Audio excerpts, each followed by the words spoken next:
Hello,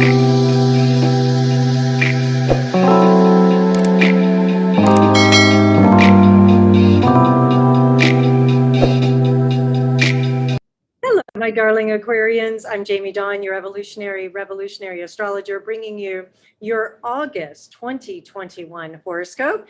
And let's just jump right in. Of course, thank you for liking, subscribing, sharing, commenting on these. I do hope that they bring you some insights for the month. Just remember they are generalized and that you want to look at your sun, moon, or rising sign.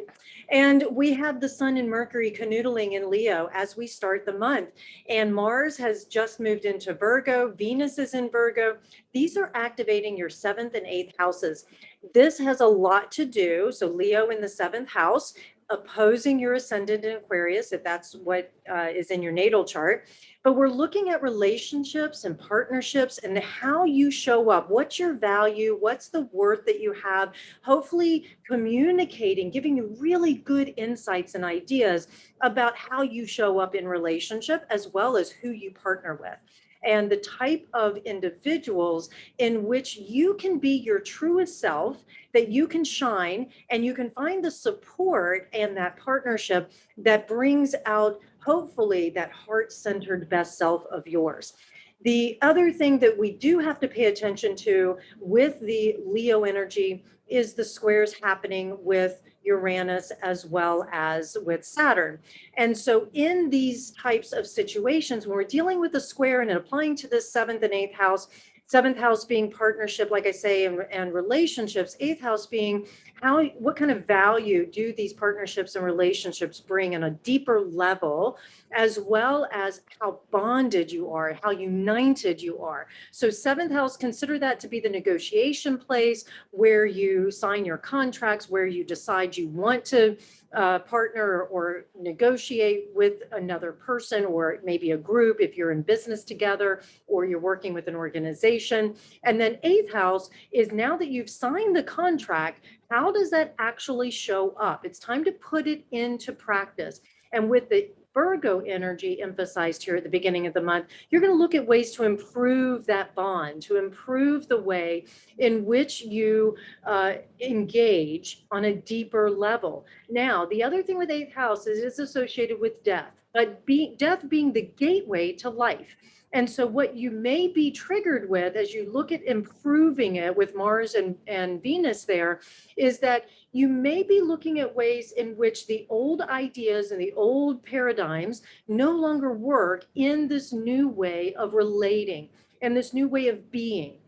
And I'm using the word new a lot because we do have this new moon Lionsgate portal on August 8th, and that is going to be emphasizing your seventh house again. So this first week of August is going to bring about patterns and ideas that need to be looked at that may not serve you anymore. So that here comes this new moon on the Sunday, the 8th, where you get to reinvent the way in which you approach your more intimate relationships. Maybe there's triggers of trust and intimacy and what you value when it comes to relating. And that, yes, this can be romantically, that tends to be the bigger emphasis. However, this also can apply to business or professional. And so when you're looking at it from that relational standpoint and intimacy and trust, without vulnerability, it's very difficult to start having conflict or to have shared ideas, shared belief systems, things like that. So what you're doing is you're looking at refining this, and you may be driven to really get clear on how do I need myself and this other person or people to show up in relationship so that we can then not only engage in the better versions of ourselves, but we can start to transform and transmute and transcend all of these constructs that have bound us into old patterns that don't serve. And if anybody appreciates breaking patterns, it's you, Aquarians, I know. Now, on a practical mundane level, some of you may receive information and news during this first week of August that could either bolster you and push you into this next phase and this next level of clarity, what you're wanting when it comes to relationship, what you're wanting when it comes to your hopes and your dreams. And yet some of you may be triggered when you get this information to say, wait a minute, this isn't what I wanted. However, is it what I need? And allowing yourself to welcome everything.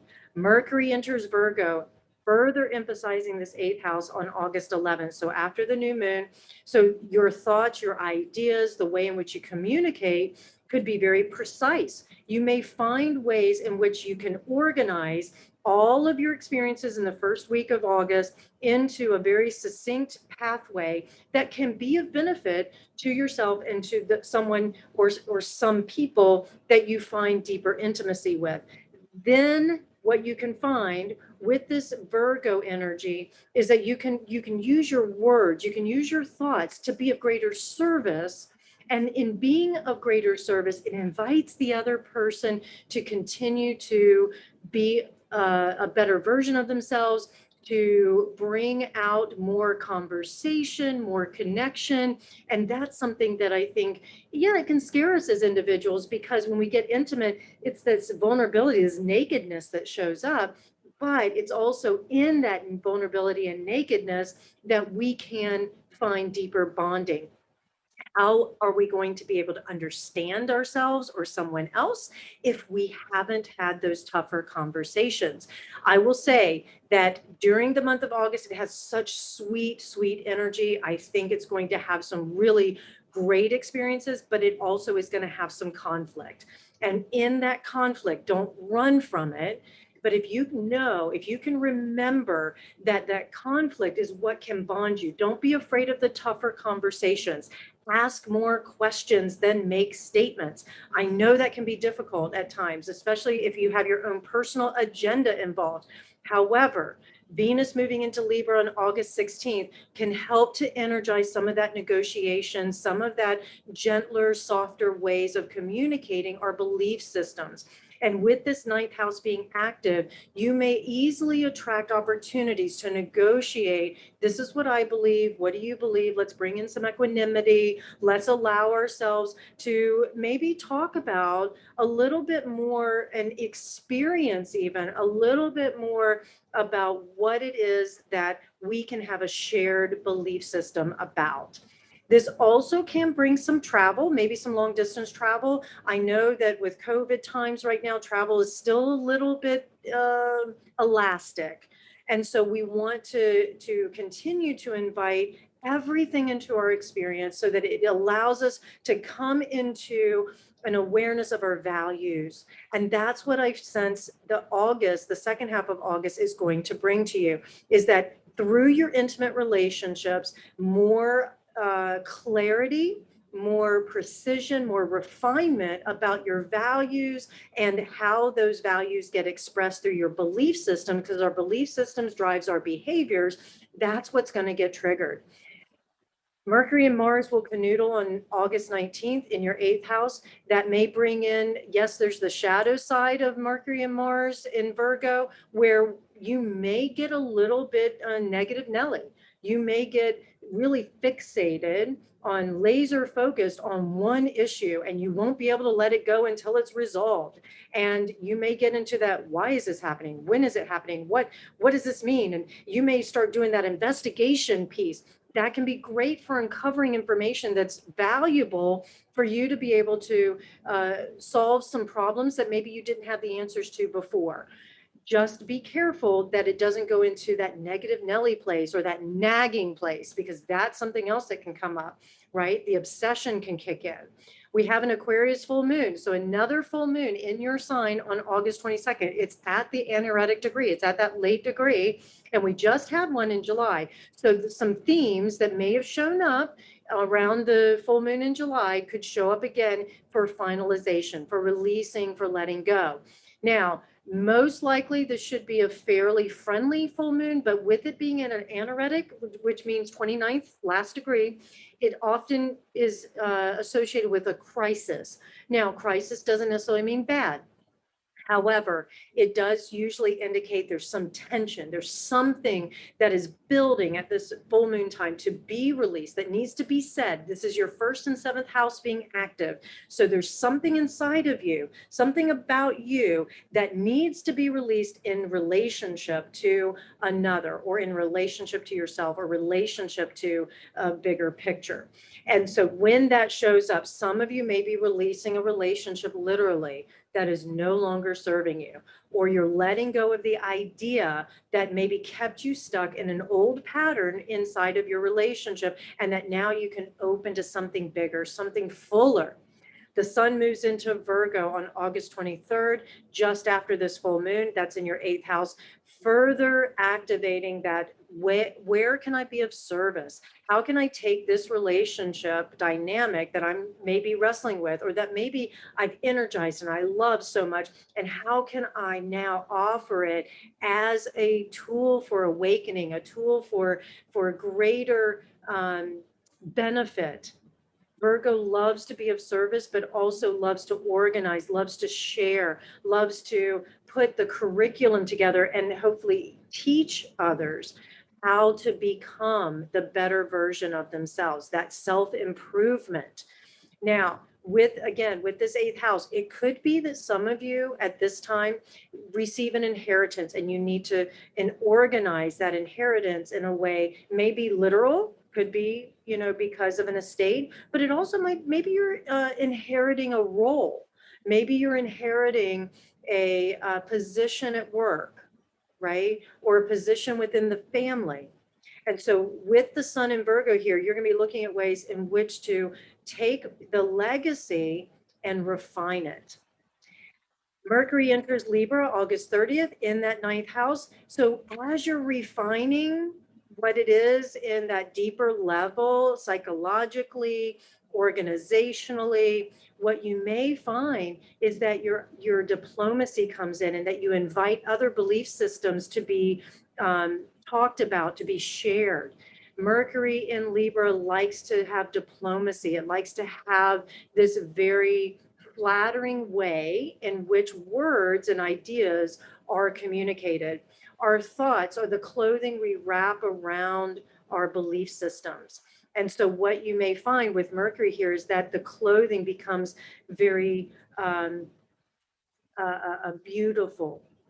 I use the word beautiful because if anybody understands the Libra energy, they like pretty things aesthetically because it feels good, but it also looks good. It sounds good. Libra's an air sign, so it needs to be visually stimulating. And so with this ninth house, you may find that you either travel long distance, you get some higher education, you find ways in which you can stimulate the mind in a beautiful way, and in a way that allows you to find peace. Now, remember, we can't have peace without war. So there's a few of us who may get activated here with Mercury in Libra, where your belief system starts to get challenged, and that causes you to ping pong or to slide from one end of the spectrum to the other to try and figure out, is it really true? Somebody's challenging my belief system. No, I believe in what I have. And, so there could be a little bit of that conflict that shows up. But remember,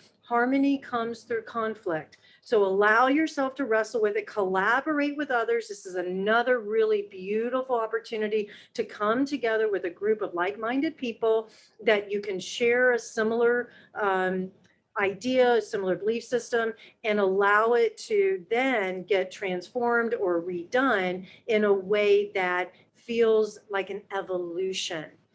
Evolutionizing the mind, and it can be done in a way that is peaceful and loving and diplomatic and welcoming.